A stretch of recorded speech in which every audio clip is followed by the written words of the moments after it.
5 minutos faltan para las 9 de la mañana. Es momento de darle la bienvenida al economista, al director ejecutivo de Ceres, Ignacio Munyo. Se los contábamos más temprano. Ha presentado su nuevo libro, La construcción de la esperanza. Bienvenido. ¿Cómo estás? Un gusto estar acá.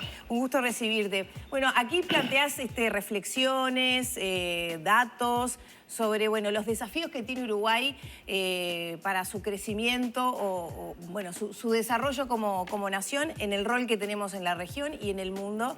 Temas que hemos abordado numerosas veces aquí en este programa.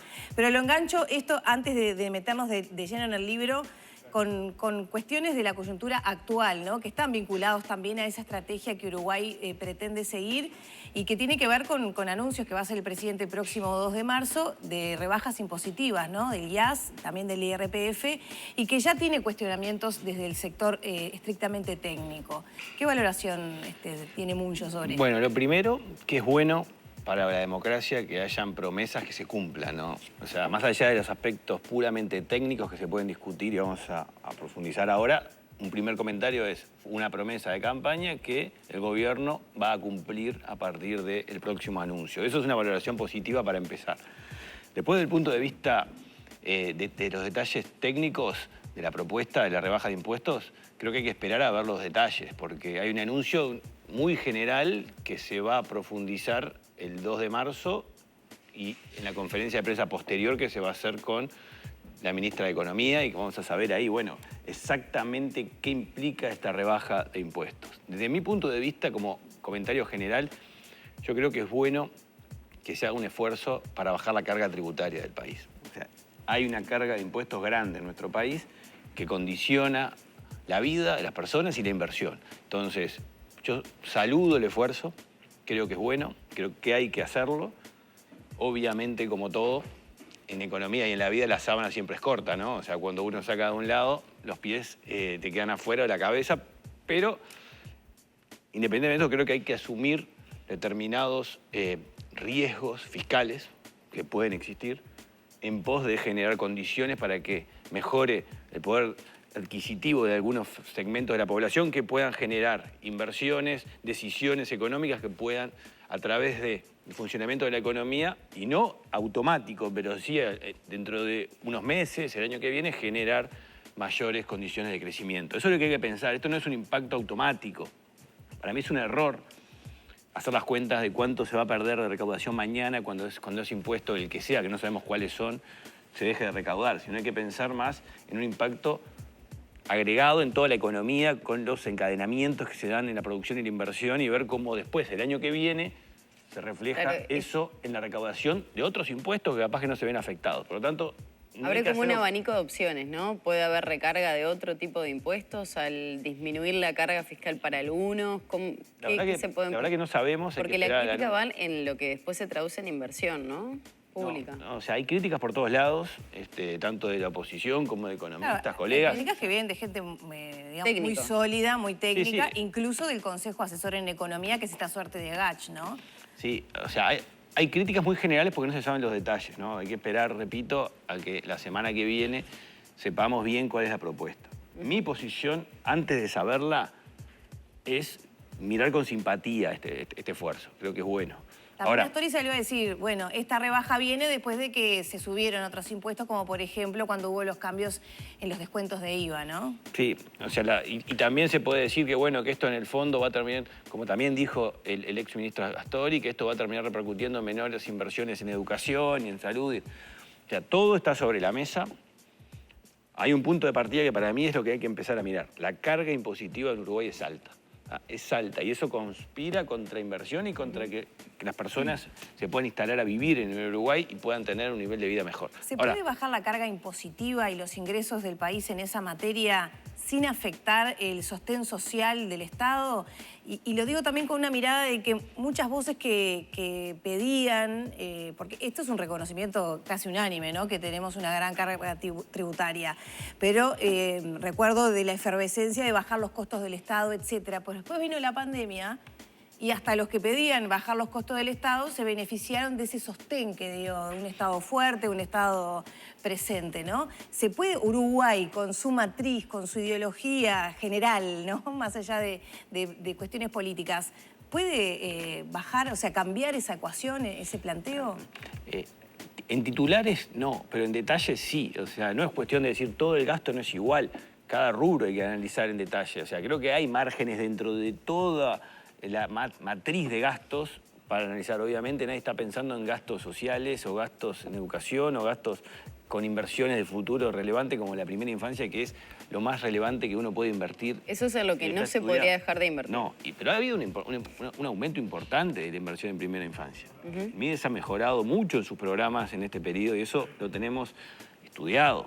Entonces hay que más que tirar sobre la mesa ideas que no están basadas en la realidad, sino a veces en preconceptos, creo que es importante poner todos los números sobre la mesa y ser honestos intelectualmente. Nosotros lo dijimos en el 2019, antes del gobierno, que era necesario hacer un esfuerzo para bajar impuestos. O sea, más allá de la promesa, que fue una promesa de campaña, nosotros profesionalmente dijimos que creíamos que había que hacerlo. Llega el momento, obviamente está bien que se discuta, pero creo que hay que hacer el esfuerzo porque los beneficios pueden ser mayores que los costos en la medida que se haga correctamente. Las perspectivas a corto y mediano plazo, ¿cómo son para nuestro país? Con la situación del dólar, con la situación de inversión pública, también con algunos salarios y los anuncios que hizo el Ministerio de Trabajo, que hay algunos que todavía se ven rezagados, no han llegado a tener una recuperación, ese panorama más global, la sequía, bueno, hay como muchos temas coyunturales que hacen a las perspectivas. Es un año que empezó complicado, ¿no? Empezó complicado. Un comentario que me quedó colgado de la parte fiscal que es importantísimo, ahora vuelvo a eso. La reforma de la seguridad social. O sea, no es lo mismo hablar de esta baja de impuestos si no se aprueba la reforma en diputados, que es lo que falta, que si se aprueba. Creo que si no se aprueba sí estamos hablando de un riesgo fiscal muy alto. Si se aprueba creo que tenemos en el largo plazo cierto aire para poder hacer este proceso. Por lo tanto hay que mirar el paquete completo. Que se apruebe la reforma de la seguridad social en diputados y por lo tanto que quede la ley aprobada es clave para que estos anuncios sean consistentes desde el punto de vista económico. Esa aclaración me parece que es importante porque no son temas diferentes por más que parezcan. Después, el año es un año complicado, empezó muy mal con la sequía. La seca es un gran problema.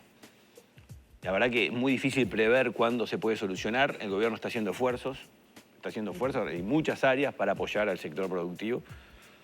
Hemos tenido una temporada turística mucho mejor de lo pensado. Eso es la buena noticia, ¿no? Nadie pensaba meses atrás que íbamos a tener este ingreso de extranjeros.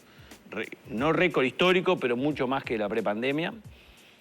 Y también sorprendió el turismo interno. O sea, hemos tenido un desarrollo de turismo interno mucho mayor a la prepandemia y eso ojalá sea un sostén permanente para el desarrollo del sector en el Uruguay. El dato que falta es la inversión, ¿no? Que hayan hecho los extranjeros sobre todo. Sí, ¿cuánto se dejó de divisas? Está bien, pero ya solo el hecho, cuando uno compara el número de los ingresos es bastante más grande que lo que... El ingreso de personas es más grande que lo que estaban y el turismo interno es más grande también que lo que estaba. Por lo tanto, ahí se puede decir que empezó bien el año desde el punto de vista turístico, mal desde el punto de vista de la sequía.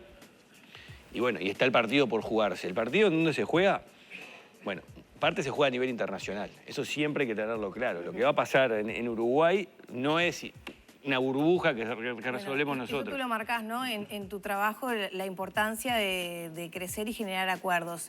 Se ha conversado, pero no se han concretado, por lo menos en lo que va de este periodo de gobierno, acuerdos que eran también marcados como claves al inicio del periodo. Sí, lo que ha hecho mucho este gobierno es enfatizar la importancia de la apertura del país, de la flexibilización del Mercosur. Lamentablemente, en hechos concretos todavía no tenemos. Hay que tener claro que no es fácil tampoco, porque es como el tango, que se baila de a dos, ¿no? Uno puede querer hacer un acuerdo, pero la otra parte... Se le criticaba la postura del presidente, ¿no? Cuando tuvo un discurso un poco ahí sacudido, ¿no? Con respecto al Mercosur, parece ser que ahora se suavizó el tema como otro camino para ver si se logra otro tipo de acuerdo. Yo creo que para este año lo que tenemos que mirar con expectativa a nivel de inserción internacional es el acuerdo Mercosur-Unión Europea, que fue contundente Lula cuando estuvo acá, como lo puso como prioridad absoluta del Mercosur. Creo que estuvo bien, porque ahí hay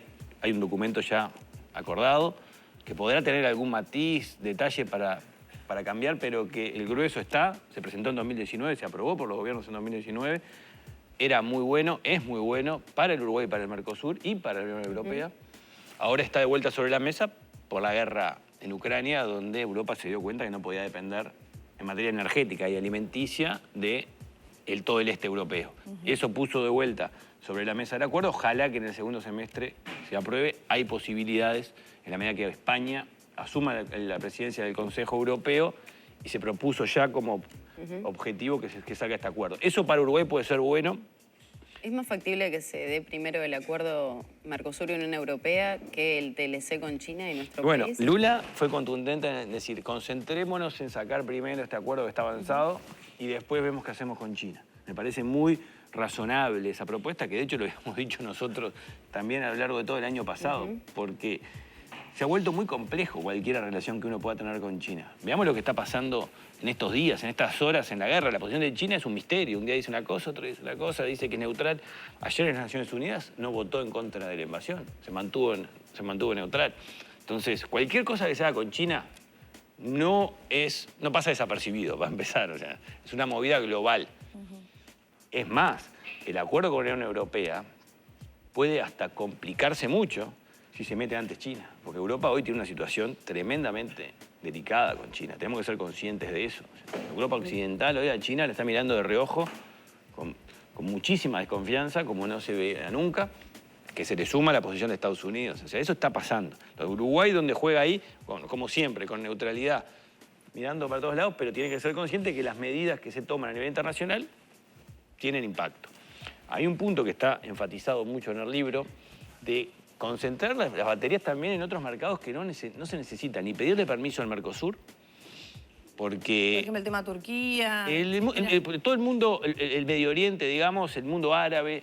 Nosotros hemos viajado mucho en los últimos años, tanto a Emiratos Árabes como a Arabia Saudita, donde ahí hay una demanda casi infinita de productos uruguayos, alimentos fundamentalmente porque no tienen. Son países enteros que se hicieron arriba del desierto, con mucha plata que se invirtió y son edificios, torres gigantescas, parques verdes artificiales que se han generado y que tienen cada vez más población, más turismo y necesitan alimentar. Uruguay ahí tiene una complementariedad muy grande, también de inversiones que vengan acá. De hecho, nosotros a la brevedad estamos viajando de nuevo a Arabia Saudita para seguir entendiendo bien cuáles son las posiciones que tienen hoy estos países en el mundo, cómo se quieren relacionar con Uruguay y con América Latina. Pero lo bueno de esto, y insisto, no necesitamos que el Mercosur diga nada ni haga nada porque no es un tema arancelario, no se cobran aranceles allá, se necesita lo que tenemos, entonces hay ahí una oportunidad de avanzar solos, sin pedir permiso. Son trabajos como en muchas bandas, ¿no? Un tema hasta cultural de vincularse con esa parte del mundo que lo teníamos relegado, generar caminos, acuerdos concretos, pero también algo que tú planteas en el libro, el desafío que tiene Uruguay de cada vez mejorar las cadenas de valor, agregarle valor agregado, valga la redundancia, a los productos, un debe que también tiene Uruguay y que va muy enganchado también al tema capacitación de los trabajadores, ¿no? Sí. Ahí, ¿qué desafío tiene por delante Uruguay con lo que tiene hoy sobre la mesa? Sí, el libro trata todos estos temas porque son 20 años acumuladas de reflexiones en todas las áreas de estudios que hemos tenido desde el año 2002, en medio de la crisis, hasta ahora. Entonces, el esfuerzo que hicimos nosotros fue ponerlo todo en un libro, ordenarlo y obviamente dejarlo que está vigente todavía y que implica una reflexión. Con el único objetivo de compartirlo, ¿no? De que esté y que se pueda sumar al material para el debate de temas que están permanentemente sobre la mesa. Lo que tú decías recién es muy importante. O sea, Uruguay, para poder insertarse al mundo, tiene que vender productos de calidad, con valor agregado. Pero ojo, el valor agregado no es solo que sean productos industriales. Muchas veces un producto básico, un alimento, si tiene calidad, por ejemplo, si es orgánico, por ejemplo, si tiene trazabilidad como la carne, vale mucho más que ese mismo producto que no tenga estas condiciones. Entonces, no hay que mirar solo el producto final, sino el proceso de ese producto final que lo valora en distintos mercados en el mundo y que se pagan. Hay que tocar muchos rubros, ¿no? Pero bueno, Uruguay también... El mercado laboral también ha sido un tema. El mercado laboral, ¿no? pero yo justamente vinculado a eso, te quería preguntar que han mejorado las exportaciones, por ejemplo, en el sector de la carne. Bueno, ahora también te quería preguntar el tema Brasil y cómo podría impactar, pero por lo menos con la pandemia, que ese jugador también tuvo su rol, no se ha visto reflejado en el crecimiento salarial de los trabajadores. Entonces, ¿cómo se sostiene que apuntalar, mejorar el sector exportador es un beneficio para el país cuando no se derrama, digamos, en los más desprivilegiados que también mueven el consumo interno, ¿no? Sí, el tema del derrame ha sido una historia de discusión de todo el año pasado. Creo que no es del todo adecuado decir que no hay derrame ni que no va a haber. Nosotros lo hemos estudiado este tema. Y los sectores que han crecido más, que son el sector, por ejemplo, de la industria frigorífica, la industria láctea, la construcción, el turismo, ahora, o sea, son 4 sectores que son los que han impulsado la economía en los últimos 2 años y son los que más encadenados están con el resto de la economía. ¿Qué quiere decir encadenados? Que, bueno, que para producir algo en ese sector se necesita comprar insumos y contratar empresas de otros sectores, por ejemplo, de transporte, de logística, de sectores vinculados indirectamente, que eso moviliza la economía. Y eso está pasando. Ahora, el año pasado, en un momento, a mitad de año, sentimos, los uruguayos, un golpe en el poder de compra, un golpe en el bolsillo, cuando subieron mucho los precios. Eso se sintió y eso generó una sensación profunda de que no había derrame y que, bueno, en la medida que la inflación frene un poco como está pasando, que todavía sigue siendo alta, pero que sea un poco menor y que no sea tan alta la suba de los precios de la canasta básica, esa sensación de que no llega al bolsillo debería ir frenándose. Pero es complejo el tema, ¿no? Esto de que suban los sueldos de forma artificial, digamos, o por ejemplo, que haya no suben por decreto los sueldos del sector privado. Cuando uno impone una suba de sueldos, más allá de lo que la empresa insertada en el mundo y compitiendo puede dar, se traduce en menor empleo. Es así, o sea, cuando uno pasa los números, cuando la empresa hace esos números, no va a perder plata. O va a cerrar o va a contratar menos trabajadores y está obligado a aumentar el salario. Por lo tanto, hay que tener conciencia de que estas cosas no se hacen por voluntarismo o de pesado. O sea, se hacen cuando la economía va avanzando, va creciendo y que permite ese desarrollo ir generando incorporación de todos los sectores. Ahora, si tenemos una proporción tan importante de las personas en Uruguay con una formación que lamentablemente no es la adecuada para los requisitos del mercado actual de trabajo, porque hemos tenido durante muchísimos años, y acá no hay a quien echarle la culpa porque fueron gobiernos de todos los partidos, de todos los colores, que no fueron capaces de cambiar el sistema educativo durante 40 años. Hubo algunos intentos, pero que después fueron revisados para atrás y se dio vuelta a marcha atrás. Como por ejemplo en el segundo gobierno de Sanguinetti con la reforma de Rama, que después todos sabemos que mucho de lo que se propuso inicialmente se fue deshaciendo. Entonces, si no hemos logrado eso, obviamente hoy tenemos un problema de las nuevas generaciones y las notas nuevas que tienen que reinsertarse laboralmente y que van a estar en problemas naturales y profundos. Y ahí eso es clave. En mi libro y en mi visión, es clave el mundo del trabajo, es clave. Bueno, todo eso esto, es uno de los primeros capítulos que aborda la construcción de la esperanza y sobre todo esas modificaciones en el mercado laboral, la sustitución por maquinaria muchas veces y la inteligencia artificial que cada vez parece ser que se impone un poquitito más. En ese sentido, ¿qué rol puede jugar Uruguay? Porque también cada vez vemos más máquinas y menos personas, entonces se pierden puestos de trabajo, pero ¿qué valor agregado se requiere por parte de las empresas? Eso está pasando. Ahora estamos con el chat GPT, o sea, mañana va a ser otra cosa, pasado otra. Esto es pasar permanente. Lo primero que tenemos que hacer es tomar conciencia del fenómeno. Yo siento a veces que como los números de desempleo coyunturalmente mejoran y se dice, bueno, está muy bien esto. Bueno, no le prestamos la suficiente tengamos cuidado atención. porque subyacentemente abajo hay una situación estructural complicada que viene de la mano de la formación de los uruguayos promedio y los requerimientos. O sea, cuando viene esta tecnología como la que estamos viendo en estos días, lo primero que uno analiza y las empresas es, bueno, ¿esto cuántos puestos de trabajo va a sustituir o no? Bueno, ¿qué puestos de trabajo va a sustituir? Bueno, aquellos menos sofisticados, aquellos más básicos, más rutinarios. Ahora, va a necesitar otros puestos de trabajo, porque estas empresas que incorporan esta tecnología van a buscar contratar a otra persona para hacer otra cosa, que agregue determinados valores que están... Y esto asociado con mi libro anterior, que hace 2 años lanzamos, que era La revolución de los humanos. Y está totalmente en línea con esto que estamos viviendo. O sea, aquellas capacidades humanas son las que hay que resaltar. Humanas me refiero a mejor atención al cliente, mejor funcionamiento a nivel de trabajo grupal, mejor poder de persuasión y convencer a otra persona. En el fondo, empatía, creatividad, inteligencia emocional, adaptabilidad, eso está en todos los trabajos. Entonces, por más que venga, por supuesto, la verdad que se escucha hablar permanentemente de habilidades blandas. Yo me pregunto, ¿cuántos se enseñan habilidades blandas en el sistema educativo? Ignacio, cambiamos de tema, sí, radicalmente. Pasamos de la economía más a lo político, aunque una cosa tiene que ver con otra. El doctor Julio María Sanguinetti manejó como una posibilidad de candidatura a su nombre. ¿Cómo lo tomó y si está dentro de sus perspectivas a corto plazo? Para mí, primero, es un orgullo y un honor que mi nombre sea manejado por el expresidente Sanguinetti y por instituciones tan relevantes en nuestro país como el Partido Colorado, que han sido parte de la historia, ¿no? Lo primero que yo tengo que decir es que yo respeto mucho el sistema político en el Uruguay.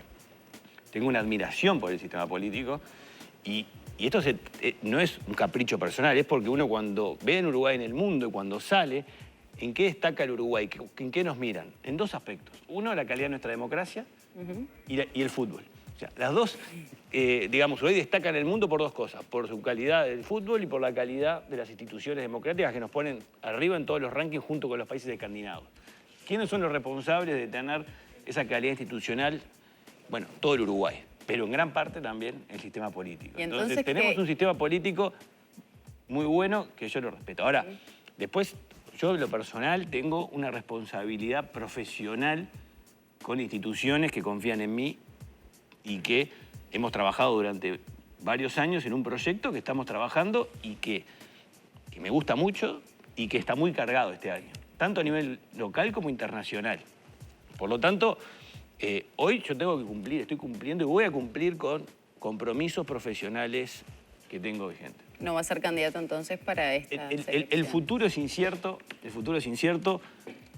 Yo voy a cumplir con mis compromisos profesionales, es lo único que puedo decir. El futuro es incierto, pero ¿tiene algún color? ¿Colorado? ¿Blanco? El futuro es incierto. Bien. Igual, abierto a propuestas, ¿podemos quedarnos con eso? Sí, uno siempre tiene que estar abierto en todos los ámbitos de la vida a escuchar, siempre. Y el diálogo es parte profunda de mi experiencia personal y profesional. Así que en ese sentido siempre voy a estar abierto. Muchas gracias. Gracias.